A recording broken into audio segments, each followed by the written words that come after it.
ঢাকা বিশ্ববিদ্যালয়ের ব্যালট পেপারকে আপনি কোনোভাবে গাউসুল আজমের নিচতলায় অরক্ষিত অবস্থায় রাখতে পারেন কিনা সে প্রশ্ন আপনাদের মধ্য দিয়ে বিশ্ববিদ্যালয়কে এবং গোটা জাতিকে ঢাকা বিশ্ববিদ্যালয় প্রশাসনকে আমি করছি। এবং কোনো ক্রমিক নম্বর এই ব্যালট পেপারে ছিল না, এবং এই যিনি আছে যে এই ব্যালট পেপার ওইখানে অরক্ষিত অবস্থায় থেকেছে, সেখানে সিসি ফুটেজ আছে, সেগুলোকে আপনারা কালেক্ট করেন।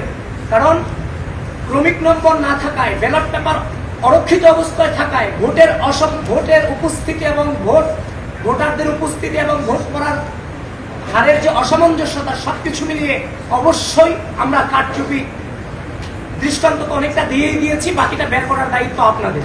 এখন আমি যদি কোনো জিনিসে প্রপারলি তদন্ত ছাড়া আপনার সামনে আসি, এটা কি কোনোভাবে আপনিও মেনে নেবেন?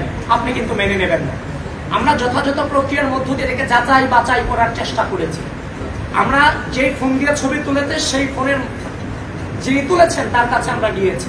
সেখানে গিয়ে সেখানকার ডেট, ফরেন্সিক যে তথ্যাদি, আমরা সবগুলিকে যাচাই বাছাই করে আমরা নিশ্চিত হয়েছি এই ছবি এবং ওখানে ব্যালট পেপার থাকা নিয়ে কোনো সন্দেহ আর নাই আমাদের মাঝে। এবং আমি তো আপনাকে শুরুতে বলেছি, যদি নির্বাচনের পর দিন আমরা আন্দোলন সংগ্রাম অবরোধে নামতাম, তাহলে আগের যে রাজনৈতিক কালচার সেখানে আমরা ফিরে যেতাম। আমরা কিন্তু সেই জায়গাতে স্যাক্রিফাইস করেছি, নতুন রাজনৈতিক সংস্কৃতি প্রচলনে আমরা ভূমিকা রেখেছি। সেজন্য আমি আমার প্যানেলকে এবং বাংলাদেশ জাতীয়তাবাদী ছাত্রদলকে আমি ধন্যবাদ জানাই যে তারা সুস্থ রাজনীতি প্রচলনে যথেষ্ট সহনশীলতার পরিচয় দিয়েছে। সুতরাং আমরা যথাযথ প্রক্রিয়া, আমরা বিশ্ববিদ্যালয় প্রশাসনের কাছে গিয়েছি, ফোন করেছি, তারা বারবার কালক্ষেপণ করে গেছেন। এখন আপনারা বলবেন, যখন আপনাদের সামনে আসবো আপনারা বলবেন আপনারা বিশ্ববিদ্যালয় প্রশাসনের কাছে গিয়েছেন কিনা। তো আমরা বিশ্ববিদ্যালয় প্রশাসনের কাছে গিয়েছি, সকল প্রকার নিয়ম আমরা মেনেছি। যখন দেখছি কালক্ষেপণ হচ্ছে, তখন আমরা মনে করেছি যে আপনাদেরকে এগুলো জানানো প্রয়োজন। যারই ফলশ্রুতিতে আপনাদের সামনে এসেছি, আপনারা এই বিষয়টা নাকি বৃহত্তর ইনভেস্টিগেশন করে। আমরা প্রার্থী হিসেবে যে অসঙ্গতিগুলো পেয়েছিলাম, প্রার্থী হিসেবে যেমন আমার দায়িত্ব, ঢাকা বিশ্ববিদ্যালয়ের ভোটার হিসেবে একজন ঢাকা বিশ্ববিদ্যালয়ের শিক্ষার্থীদের একজন ভোটার হিসেবে তারও দায়িত্ব আছে। সুতরাং আমরা প্রার্থীরাই শুধু অভিযোগ করে যাবো, ব্যাপারটা চাইনি। আমরা চাচ্ছিলাম আমাদের যে অভিযোগগুলো অবশ্যই সেগুলো ঘটেছে, যেহেতু সাধারণ শিক্ষার্থীরা ভোটাররা সেগুলো নিয়ে আওয়াজ তুলবেন। ইতিমধ্যেই বিভিন্ন প্যানেলের প্রার্থীরা এবং ভোটাররা কিন্তু আওয়াজ তুলেছেন।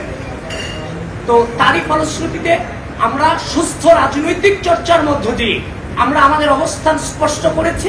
আমরা আশা রাখছি ঢাকা বিশ্ববিদ্যালয় প্রশাসন এই বিশেষ বিষয়গুলো নিয়ে পুঙ্খানুপুঙ্খভাবে তাদের অবস্থান ক্লিয়ার করবে এবং আপনারাও সেই জিনিসগুলো ইনভেস্টিগেশনে নামবেন।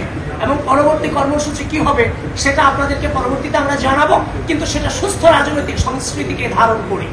ফলাফল প্রত্যাখ্যান কি প্রত্যাখ্যান না, তার চেয়ে বড় কথা হচ্ছে 2019 সালের যে ডাকসু নির্বাচন হয়েছে, 19 সালে ডাকসু নির্বাচন হয়েছে, সেই নির্বাচনটি নিয়েও কিন্তু এখন পর্যালোচনা হচ্ছে।